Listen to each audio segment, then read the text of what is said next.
Apa dampaknya putusan Dewan Kehormatan Penyelenggara Pemilu sepekan jelang Pilpres dan apakah ada sanksi yang bisa dikenakan terhadap KPU? Kita akan bahas bersama dengan Bivitri Susanti, pengajar Jentera Institute. Selamat petang, Mbak Biviv. Selamat petang. Baik, Mbak Biviv, bagaimana Anda membaca soal dampak dari putusan DKPP ini terhadap KPU?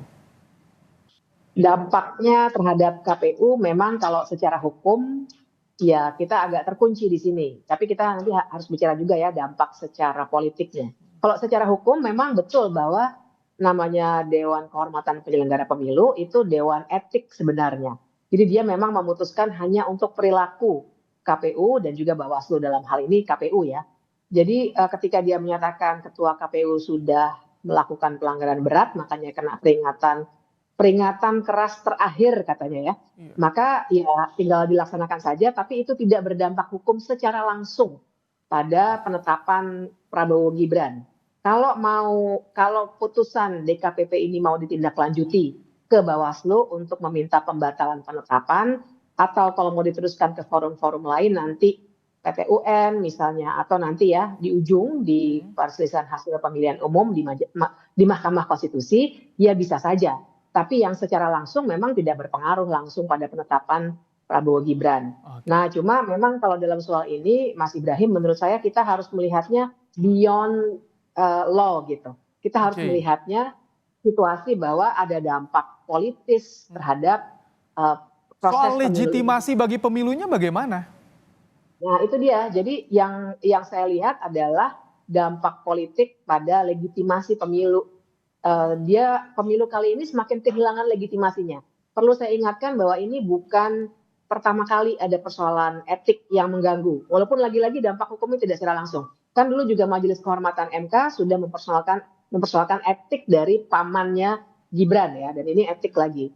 Dan saya juga harus mengingatkan pemirsa semuanya, Mas Ibrahim, bahwa pelanggaran teguran keras terakhir ini sebenarnya yang ketiga loh. Ada teguran keras terakhir juga istilah terakhirnya digunakan pada bulan April 2023 untuk kasus wanita emas. Kemudian ada pelanggaran atau teguran keras pada Oktober 2023 untuk keterwakilan perempuan. Dan ini adalah teguran keras terakhir lagi, yang ketiga ibaratnya seperti kena SP3 begitu ya, kepada ketua KPU. Jadi kelihatan betul di sini profesionalitasnya KPU dan integritas mereka sudah bisa dipertanyakan. Nah itu dia kalau ada pasal yang mempertanyakan bagaimana dengan jalannya pemilu ke depan. Kalau sudah seperti ini, bagaimana pandangan Anda, Mbak Biviv? Iya, saya ikut mempertanyakan sebenarnya. Tanpa memihak paslon manapun, menurut saya ini persoalan bagaimana kita mau memaknai pemilu. Bukan sekedar sebagai proses yang harus dilewati begitu saja, harus coblos, terus berlalu. Tapi ini adalah soal demokrasi. Soal bagaimana legitimasi pemerintahan yang berikutnya. Jadi pertanyaan ini sangat layak ditanyakan meskipun nanti kita akan berdebat lagi. Biasanya kan pihak Prabowo Gibran akan selalu mendebat nih soal-soal etik karena dianggap tidak penting.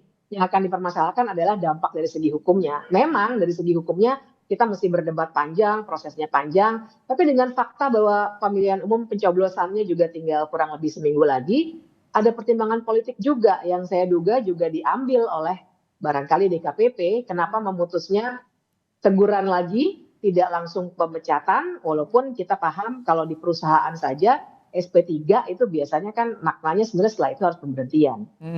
Tadi kalau ada pandangan dari tim hukum TKN Prabowo Gibran kalau ini tak terkait dengan status pencalonan Prabowo Gibran, jadi bagaimana? Emang betul kalau untuk putusan DKPP tidak berkaitan langsung dengan status pencalonan, Mbak Biviv? Betul, dalam konteks itu betul, karena Dewan Kehormatan ya, jadi sama dengan Majelis Kehormatan MK. Dewan Kehormatan itu memang persoalannya etik. Jadi yang diadukan, makanya yang kena sanksi teguran itu ketua KPU-nya, bukan paslonnya.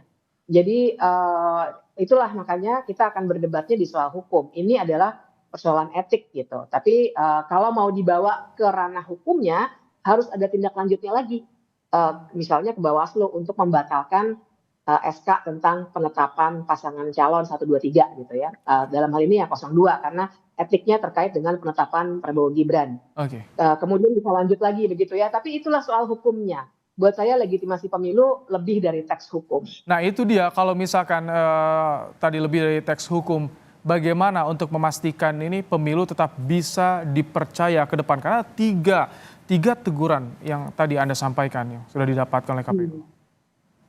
Ya barangkali ini saatnya untuk DPR untuk juga bersuara dan juga dalam konteks relasinya dengan KPU misalnya dan semua penyelenggara pemilunya untuk mengambil sikap yang lebih tegas.